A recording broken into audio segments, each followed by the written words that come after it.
안녕하십니까. CJB 모닝와이드 화요일 아침에 인사드립니다. 국립국어원이 어려운 외래어 대신 쉬운 우리말로 풀이한 단어를 발표했습니다.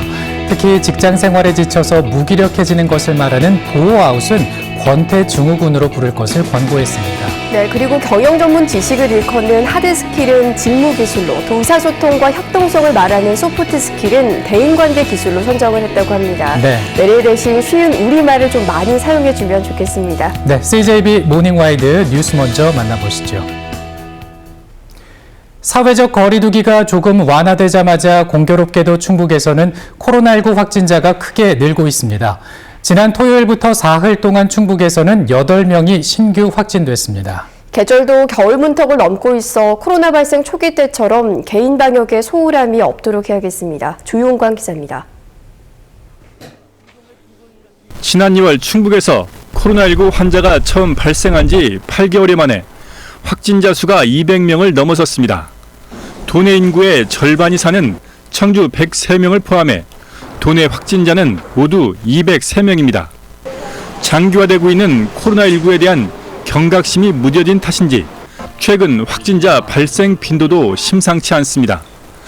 실제로 171번에서 180번까지 느는 데는 16일이, 181번에서 190번까지는 이보다 짧은 13일이 걸렸는데 191번에서 200번을 넘어서는 데는 단 7일이 소요됐습니다.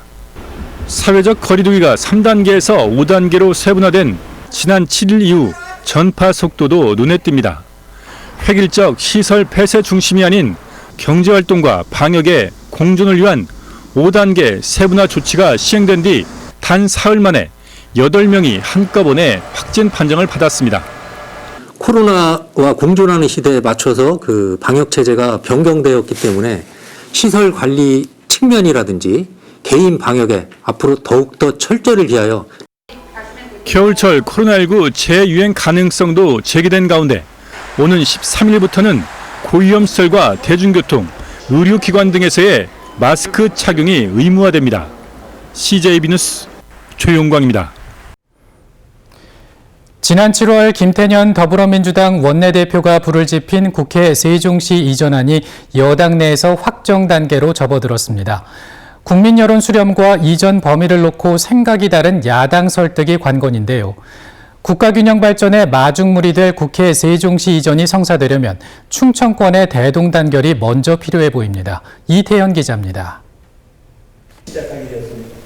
민주당 행정수도 완성 추진단이 본회의장과 의장실만 여의도에 남겨놓고 나머지 국회 전부를 세종시로 옮기는 방안을 유력하게 검토한다는 언론 보도가 나오자 국민의힘은 견제구를 날렸습니다. 주호영 원내대표는 국회 분원은 찬성이지만 통째로 옮기려면 위헌 문제를 해결해야 하고 국민적 동의도 얻어야 한다고 주장했습니다. 민주당이 은근슬쩍 이름은 세종분원이라 하면서 실질적으로 본회의장만을 남겨놓는 사실상 이전을 편법으로 추진하고 있습니다. 민주당은 국회 이전 범위를 놓고 현재 막판 조율 중이라며 아직 확정된 건 아니라는 입장입니다. 야당이 주장하는 국민적 동의도 조만간 여론조사를 통해 국민 의견을 수렴하는 과정을 거치겠다고 밝혔습니다. 국회 이전과 관련한 서울과 충청 등의 권역별 발전 계획까지 수렴한 뒤 빠르면 이달 말, 늦어도 올해 안으로는 특별법을 발의한다는 계획입니다.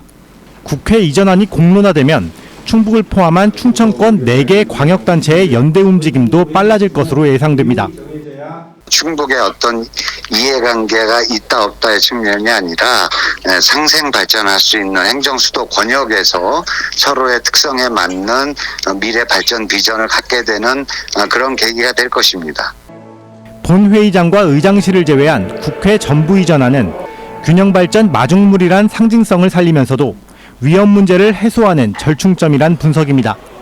국민 여론조사는 국회 이전의 명분을 얻기 위한 것으로 충청 이외 지역의 폭넓은 동의를 위해선 국회 이전뿐 아니라 균형 발전의 종합적인 청사진이 제시돼야 할 것으로 보입니다. CJB 뉴스 이태현입니다. 지방의회는 각종 현안들에 대해서 의원들이 5분간 자유롭게 자신의 견해를 펼칠 수 있는 5분 발언이라는 절차가 있습니다. 요즘 의원들의 거침없는 5분 발언이 화제가 되고 있습니다. 안정은 기자의 보도입니다. 청주시 특례시 지정 문제는 어느 한쪽 편을 들기 어려운 껄끄러운 주제입니다. 하지만 발언대에 선 허창원 의원은 변화 앞에 두려움을 갖기보다 기회를 잡아야 한다고 강조했습니다. 청주시가 걷는 지방세 중 타 시군 이전금은 875억 원이라며 1,000억 원도 안 되는 비용 때문에 특례시를 반대하는 건 명분이 약하다고 지적했습니다. 우리 도에서 행하던 청주시에 대한 관심과 노력을 그 외에 10개의 기초단체에 집중한다면 기회비용만으로 이 정도의 금액은 충분히 보상할 수 있다고 본 의원은 생각합니다. 이명은 의원이 에어로케이 항공 운항증명 지연 사태를 꼬집었습니다. 직원 150명을 채용하고 지난 2월엔 1호 항공기를 도입했지만 국토부의 항공 운항증명이 계속 미뤄져 자칫 취항도 하기 전에 자본금이 고갈될 지경이라고 지적했습니다. 어렵게 유치한 청주공항 거점 항공사가 취항을 할 수 있도록 집행부가 특단의 대책을 세우라는 강력한 주문입니다. 지난 10월 말 현재 당사의 보유 현금은 140억 선까지 줄어들어 이대로 가면 연말 이전에 지급 불능 상태까지 우려되는 실정이라고 합니다. 의원들의 5분 발언이 직설화법으로 민감한 현안을 건드리면서 요즘 본회의장은 의원들이 발언대에 설 때마다 긴장 분위기가 조성되고 있습니다. 한편 청남대 내 전두환, 노태우 두 전직 대통령 동상 철거의 근거가 되는 조례안을 대표 발의했던 이상식 의원은 이 문제가 집행부와 의회 간 폭탄 돌리기로 변질되자 당시 발의에 동참했던 20여 명 의원들의 동의를 받아 조례안을 철회했습니다. CJB 뉴스 안정은입니다.